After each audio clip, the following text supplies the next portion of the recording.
Tere tulemast HTG Sihikambrisse. Mina olen Helena. Ja mina olen Gertrud. Ja tänane episood on natukene erilisem, sest lisaks jutule oleme seekord ka videopildis teie ees. Tänases eriepisoodis on meil külas meie sponsor Tartu Jaan Poska gümnaasiumist. Tegemist on 4 ettevõtliku neiu õpilasfirmaga, kes valmistavad tervislikke maitsvaid energiapalle, mida on ka meie podcasti külalised mekkida saanud. Meie ees on õpilasfirma Four Roads. No tere tulemast.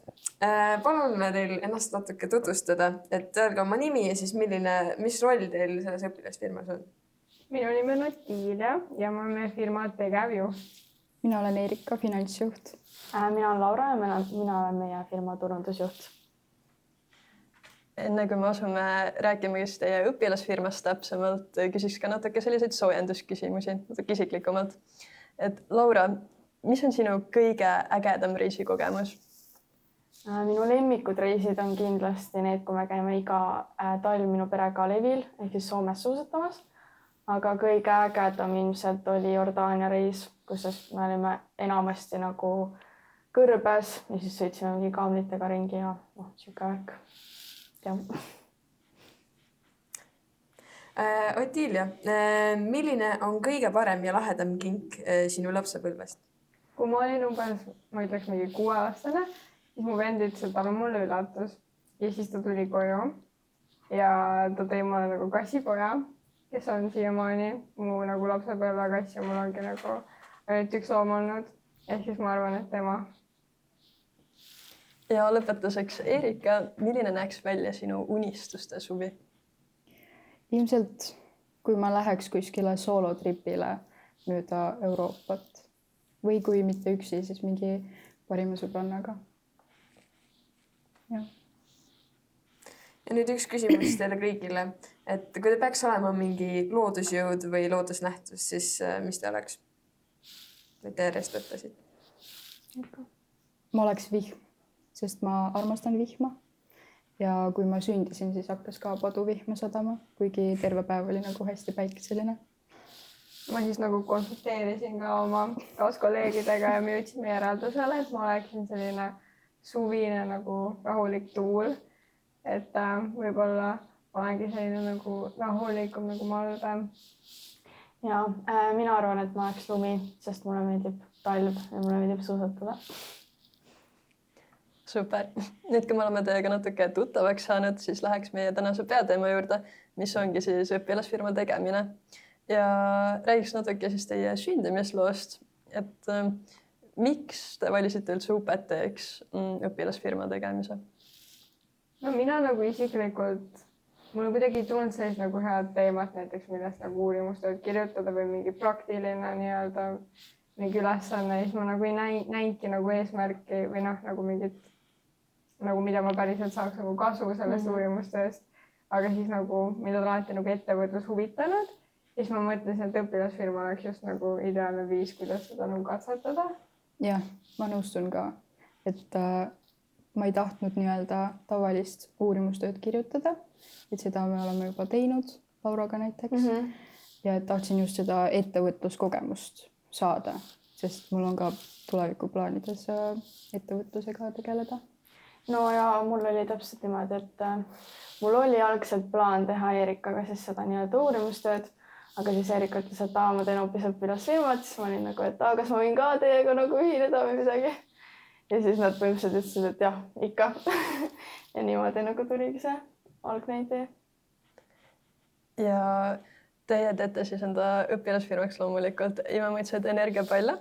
Ehk kuidas see idee tuli teile?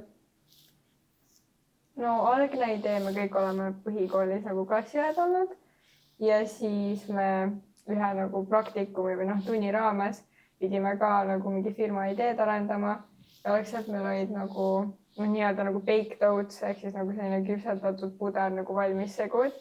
Ja siis... See oli 8. klassis, siis olidki nagu hästi populaarsed need baked oats. Ja no siis jäi see mõte kuidagi sinna samma ja siis tulime gümnaasiumisse ja oli ka praktikum ettevõtlus, kus saime arendada oma ideed ja jõudsimegi siis nii-öelda nagu Otsusele. energiapallideni jah, et Jah. energiapallid teha, et muidu meil oli nagu idee teha ka energiabatoone. aga kuna need on juba olemas, need on siuksed nagu tavalisemad, siis me nagu leidsime nii-öelda midagi erilisemat, et tegime nagu energiapallid. ja sest nagu õpilasena me nagu tundsimegi, et me tahaks midagi, mis nagu igapäevaselt meid rohkem nagu turgutaks, mis annaks nagu rohkem energiat ja oleks tervislik, ehk siis me võtsime selle enda kätte. jah. kas teil olid mingid teised ideed ka toidust eemal laual? ei, Ei vist ole. nagu ei olnud, me mõtlesime lihtsalt võib-olla et teha mingi nagu veebilehel mingit nagu blogi ka, et mis rohkem võib-olla nagu mingi tutvustab mingi, kuidas tervislikumalt näiteks toituda või mingid harjumused, aga selleni me ei jõudnud, sest Jah. need energiapallid võtsid väga palju aega, mistõttu me kuidagi ei hakanud üle koormama ennast Jaa. blogiga ka. aga te ütlesite varem, et te olite klassiõed. Nii et te tundsite üksteist varem juba. Aga kui lihtne oli ära jaotada neid rolle? Et kas läks seal tülideks või et oli see juba ilmselge, kes mida teeb? no rollide jaotamisega ei olnud nagu probleeme. Me enam-vähem teadsime kõik, mida me tahame teha või milles me oleksime kõige paremad. Lihtsalt hiljem tuli see nii-öelda probleem. Need rollid ei jäänud kivisse raiutuks. Jah. Et me alati nii-öelda abistasime üksteist ja tegime nii-öelda energiapalle ka koos ja tegimegi kõik koos. aga jah, hiljem tuli see probleem, et oleks võinud paremini need nagu tööjaotus. parem nagu tööülesanded. jah. Oleks pidanud nagu kindlamini ära jagama. ja et võib-olla jah, et seda tegigi nagu lihtsaks, et rolle jagada, sest me nagu leppisime kokku, et aga me ikkagi kõik tegeleme nagu kõigega ja siis võib-olla nii-öelda see tiitel või see väga nagu ei olnudki meie jaoks nagu nii tähtis, et ükskõik, mis ma nagu ülesanne on siin firmas, aga lõppude lõpuks ikkagi oleks võinud natuke rohkem selgeks määrata. jah. ka üks nipp, mida kõrva taha panna. Te olete enda õpilasfirmaga käinud ka paljudel laatudel, nagu on teie Instagramist näha olnud. Mis on teie kõige edukam laat olnud? no finantsiliselt on kõige edukam laat olnud Tartu laat, Tartu õpilasfirmade laat detsembris. seal me müüsime kõik pakid maha ja isegi pakkidest jäi puudu. Et oli veel kliente, kes tahtsid osta, aga meil ei olnud enam pakke. jah. Kas teil on selle aja jooksul ka mõni hea laadanipp tulnud, näiteks kuidas paremini silma jääda? no me oleme pannud tähele, et sa pead lihtsalt enda tootesse endasse nagu uskuma ja nagu rääkima väga enesekindlalt ja nagu teadma, millest sa räägid, et isegi siis, kui ta alguses ei ole huvitatud, aga sa suudad teda oma nagu jutuga veenda, siis ta on nagu põhimõtteliselt sul käes. jah, olla hästi siiras, nii et endal silmad säraksid. ja et hästi paljud ütlesid, et või no küsisid, et kas see päriselt töötab. ja siis me olime nagu, et jah, nagu päriselt ka töötab, et me oleme ise proovinud, me oleme ise nagu söönud neid näiteks enne mingi eksameid või mida iganes.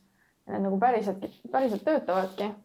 Ja sa peadki uskuma ja teine nii-öelda strateegia oligi meil see, et 2 on laua taga ja siis 2 on laua ees ja tõmbavad nagu kliente nii-öelda laua juurde. jah. et kui kõik ka või neljakesi oleksime nagu laua taga, esiteks ei mahuks ära ja oleks nagu liiga palju inimesi. jah, et vahepeal, kui nägime, et mingi klient kõnnib mööda aeglasemalt, siis need, kes olid laua ees, said nii-öelda kohe kliendi laua juurde tõmmata. jah. Nagu kalapüüki. Olgu, aga nüüd täitsa ausalt, mis on olnud nagu kõige raskem periood sellest õpilasfirma tegemisest? no nagu me natukene mainisime ka, et meil oligi, et kuna need ülesanded ei olnud kivisse raiutud, siis meil oligi, et meie üks liige, keda hetkel kahjuks siin podcastis ei ole, aga muidu me oleme ikka kõik 4 koos. aga oligi, et tal võib-olla ei olnud nii palju motivatsiooni ja tahet, et firmaga tegeleda, mistõttu meie siis algselt lootsime, et okei, et tal praegu võib-olla on rasked ajad, et küll ta nagu tuleb meid abistama. ja siis me aga siis see kuidagi langes ja siis kõik nagu nii-öelda kohustused jäid nagu meile ja siis nagu meil osatul tekkiski see nagu motivatsioonilangus, meil tekkis nagu veits ülekoormust ja siis nagu läkski niimoodi tasakaalust nagu ära. jah, et see hästi suur motivatsioonilangus, ülekoormus, vahepeal läbipõlemine oli täitsa jube. Et noh, jah, tekkis tunne, et nii-öelda meie kulul tehakse hästi kergesti see UPT ära ja aga kõige raskem periood oli peale Tallinna laata, kus me müüsime ainult 1/4 kaasa võetud toodetest ja siis siis oli tõesti niisugune tunne, et nüüd me lõpetame ära ja nüüd on nagu kõik ja maailm on nagu lõppenud ja aitab. Jah, et nagu selle laada pärast me jäime miinusesse, mistõttu me mõtlesimegi, et okei, me oleme, et meil ei tule mitte midagi välja, et me lõpetame, et meist ei saa mitte midagi. Ja et see oli nagu päris kõva pauk meile, et sest need ei säili ka väga kaua, ehk me pidime nagu mõtlema. Hästi kiiresti maha, me pidime hästi kiiresti mõtlema, mis me teeme nende pallidega nagu. Ja. Aga lõpuks me kasutasime mingi turunduses ära ja ikkagi saime nagu mingi 10 pakki vähemalt. Ei, me kasutasime need ära, jah. Et me saime nagu müüa ära ja et nagu lõpuks läks kõik hästi. Ja. No need laadajärgsed mõned päevad ongi natuke raskemad. Ja. Et jah. Kuidas te selle motivatsiooni siis tagasi saite? No me tuletasime endale nagu meelde, et meie idee või meie nagu see eesmärk oli saada ettevõtluskogemust ja seda me tegelikult ka isegi siis, kui meil läheb nii-öelda halvasti, me ikkagi saame, sest see ongi päris elu. See ongi päris elu, jah. Et sul nagu võib halvasti minna, aga sellest sa just õpid nagu võib-olla palju rohkem kui see, kui sul olekski läinud hästi, et sa õpidki, kuidas kiiresti mingeid lahendusi leida. Jah. Ma ei tea, mul vahepeal küll oli see, et motivatsioon ei tulnudki tagasi. Et oligi mingi paar kuud sellised, kus ma üldse ei tahtnud mitte midagi teha. Et ma ei tea, see motivatsiooni tagasi saamisega on natuke Juba tuleb nagu ajaga ka jah. rohkem, et sa ikkagi, et võib-olla õpilasfirmaga ongi vaja nagu distsipliini ja sa lihtsalt surud ja siis üks hetk see tuleb tagasi. Jah, võib-olla see, et nagu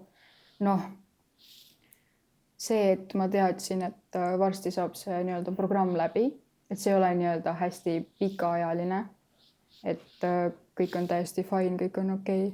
Et isegi kui jääme miinusesse, siis see on ka täiesti okei. Ja. Nüüd, kui õppeaasta hakkab lõppema ja teie õpilasfirma projekt ka võtab otsad vaikselt kokku, siis mis on need kogemused, mis te olete saanud täpsemalt just UPT tegemisest? No ma ütleks, et minu jaoks isiklikult kui nii-öelda tegevjuht ongi see, et kui on mingi probleem, et siis seda tuleb nagu kohe mainida, et ei tohi nagu loota, et äkki ta saab ise aru ja siis sa lased seal probleemil kuhjuda ja siis see nagu kasvab veel suuremaks, kui tegelikult algne probleem oli. Ehk siis kohe, kui on midagi, siis tasub öelda. Jah, et kindlasti nagu mitte karta nii-öelda haavata kellegi teise tundeid, et ongi see, et äri on äri ja peabki üksteisele meelde tuletama, et peab panustama, peab töötama. Eriti kui me oleme nagu väiksest saati sõbrad olnud, siis me õppisimegi kõige rohkem seda, et sõprus ei võrdu äri. Ehk siis ükskõik nagu, kui head sõbrad te saate olla, siis äris nagu sa ei saa lihtsalt mõelda selle peale, nagu sa pead lihtsalt nagu ütlema välja nagu mingeid asju. Jah, et äri on täiesti teine maailm. Jah. Samuti ma ütleks, kuidas laatadel, et ongi, kuidas inimestega suhelda, et sellest nii-öelda hirmust võib-olla nagu üle saada, et kõik tundsime ennast vahepeal nagu need LHV müügimehed, et sa tahad suruda ennast peale kellelegi, aga seda on elus vaja ja see nagu andiski juba nagu enesekindlust ka ja nagu õpetus, kuidas paremini suhelda. Ja kindlasti õppisime ka nagu turundama enda firmat, reklaamima enda firmat, õppisimegi nagu nii-öelda kirjutama siis näiteks suunamudijatele või kuidagi müüma maha enda ideed, et nad tuleksid sellega kaasa, et nad oleks nõus nagu meid aitama. Ja sellest tegelikult tulid väga head asjad välja. Ehk siis õppisime seda ka, et küsija suu pihta ei lööda, et kindlasti küsida, et kõige hullem vastus, mis sa saad saada, ongi ei. Ja see ei ole tegelikult mitte üldse nii hull. Jah, see ei ole nagu üldse hull. Kuigi tundub, et okei, nüüd on katastroof. Aga ei. Kõik on chill.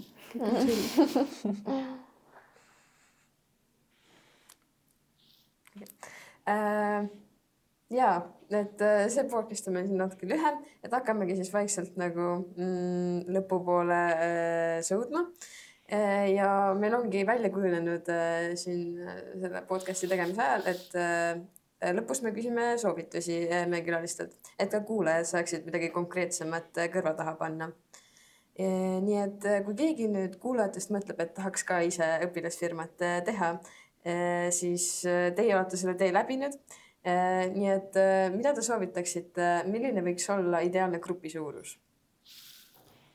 kindlasti mitte üle 4. ei, mitte üle 4, aga mitte ka 2. Jah. Sest et minu arust see ei ole 2 lubatud ka. on küll. Minu teada küll on 2-5 vist. Ja 2 lihtsalt see koormus on liiga suur nagu. Aga jah, kindlasti mitte üle 4. 3-4. 3-4. Kui nagu 5, see on ka juba natuke probleem, et needsamad tööjaotused ongi nii, et keegi saab vähem tööd teha, keegi rohkem ja siis jah, 3-4. Et ongi, mida rohkem inimesi, seda nagu rohkem on erinevaid inimesi, neid arvamusi on nagu suurem võimalus, ma arvan, mingiks konfliktiks. Jah. Te mainisite enne ka, et Tallinna laadal tekkis probleemiks, et teie kõik tooted ei saanud müüdud ja kuna te valisite toidu, siis te pidite, säilivusaeg hakkas lõppema. Ehk mis te arvaksite oleks kõige parem toode, mida saaks siis õpilasfirmas just teha? No ma arvan, et kõige tähtsam on nagu mõelda millelegi esiteks, mis nagu ise kõnetab. Et mitte, et kindlasti see õpilasfirma võib-olla ei saa kõige edukamaks, kelle eesmärk on lihtsalt nagu see UPT ära teha. Aga et midagi võib-olla, mis nagu maailma ka parandaks või midagi nagu head ka teeks. Ja ongi, kui sa teed midagi, mis on juba olemas, siis peab olema midagi erilist selle juures. Näiteks, kui sa teedki mingi T-särke, siis mina kui ostja pean saama aru, miks ma peaks ostma sinu tehtud T-särki, mitte mingit H&M-ist ostetud T-särki, on ju. Et seal peab olema midagi nagu erilist. Jah, ja kõige tähtsam, et see sind ennast köidab. Et sa ise nagu usud sellest. Seda on kohe näha inimestest, et kui on mingi õpilasfirma, kes ongi lihtsalt, et okei, suva, ma tahan UPT ära teha. Ja kui on nagu näha, et neil ei ole seda nii-öelda soovi jätkata või nagu üldse nagu püüelda selle poole, et see oleks nagu päris firma või midagi. Kohe on näha, kui õpilasfirma on oma toote suhtes hästi siiras ja energiline. Ma ütleks nagu jah, et nagu sellist konkreetset nagu mingit valdkonda, et millest valida on nagu raske, sellepärast, et näiteks meie aastal just on hästi palju õpilasfirmasid, kes just tegelevadki toiduga. Ja siis meil ongi nagu hästi suur konkurents, aga näiteks me oleme kuulnud erinevatelt juhendajatelt, et eelmine aasta näiteks ei olnud nii palju. Ja siis ongi nagu iga aasta väga erinev. Aga jah, toiduga ongi see probleem, et kui sa tahad nagu väljaspool laata müüa, et siis on erinevaid lube vaja ja mingid tõendid, et sellega on võib-olla natuke keerulisem, et mingi ese võib-olla on lihtsam, aga lõppude lõpuks ikkagi midagi, mis siis nagu südamest kõnetab. Ja kas te ütleksite, et see ongi eduka õpilasfirma võti? Jah. Jah, ma ütleks küll, et tee midagi, mis siis nagu päriselt ka köidab ja et sa oled ise rahul sellega, mida sa teed. Jah. Päris palju õpilasfirmasid olid neid, kes rääkisid, et nad ei näe nii-öelda tulevikus oma firmat päris firmana. Ja siis vahepeal oli see nagu mõte, et aga kas siis, oh my god, kas sind siis päriselt huvitab see, mis sa teed? Ja no siis nagu kui on näha, et nagu ei ole väga soovi nii-öelda, kui ei ole endal seda särtsu silmas oma toote suhtes, siis no ei taha osta ka väga. Et jah. Mida te ise oleksite soovinud see üks asi, mida oleks olnud paremini teha? No ongi kommunikatsioon lihtsalt. Öelda kohe välja, kui midagi häirib. Kohe alguses teha reeglid ja kokkulepped, et võttagi nagu aega nii-öelda teha koosolek, koos viibimine, kus räägitegi üksteisega, räägite võimalikest probleemidest ja nende lahendustest ja lepitegi kokku reeglid, millest igaüks kinni peab kõige suhtes. kommunikatsiooni suhtes, ma ei tea, rahaasjade suhtes ja kõike. nagu mida iganes jah. Sest meil, ma arvan, oligi see, et kuna me olime sõbrad, siis me arvasime, et no ei tule mingit probleemi, no come on, nagu me teame üksteist, on ju. Aga nagu you never know, nii et jah, leppige nagu reeglid kokku. jah, mul on tunne, et nagu võib-olla paljude õpilasfirmade viga, kaasa arvatud ka meie oma ongi see, et te panete nagu need nii-öelda nimed paika, et kes nii-öelda nagu mis ametinime kannab, aga ikkagi nagu need tööülesanded, et mida siis see täpselt tähendab, ei ole nii konkreetsed, et muidugi mingites valdkondades, kui keegi oskab midagi, et siis me nagu aitame, aga ikkagi, et mingid, et sul peab nagu see olema tehtud ja et selleks kuupäevaks ja siis nagu, et võib-olla seda me ei teinud. Et ja. Lihtsalt nagu on küll isiklikus elus raskusi ja sellest tulebki kohe öelda, et noh, näiteks mul nüüd paar nädalat on raske periood koolis või ma ei tea, isiklikus elus on natuke, mis see sõna on? Keeruline. Keeruline. Ja see on täiesti okei, kui sa sellest ütled ja konkreetselt ütledki, et noh, mul on raske, ma ei saa praegu panustada nii palju, aga et mille muuga ma saan aidata. Et kui mitte kommunikeerida, siis ongi teistel see tunne, et noh, et sellel kellelgi ei ole soovi õpilasfirmat teha. et üks nipp, mis ma kuulsin ühelt teiselt nagu grupilt, kes teeb mingit eraldi projekti, on see, et nad leppisid nagu mingi sõna eraldi kokku, ma ei mäleta täpselt, aga noh, ütleme mingi jänes, et kui on nagu mingi kriisiolukord ja sa ei taha nagu täpselt nagu detailidesse minna, mis sul täpselt on, kui sa midagi isiklikus ütledki, et mul on hetkel jänes ja ma ei saa nagu hetkel sellega tegeleda ja siis teised nagu arvestavadki sellega, et võib-olla see on hea nipp, mida meeles pidada. Kas teil on veel lisada mingeid nippe? Isegi täiesti annan vabad käed, ei pea olema isegi õpilasfirmast.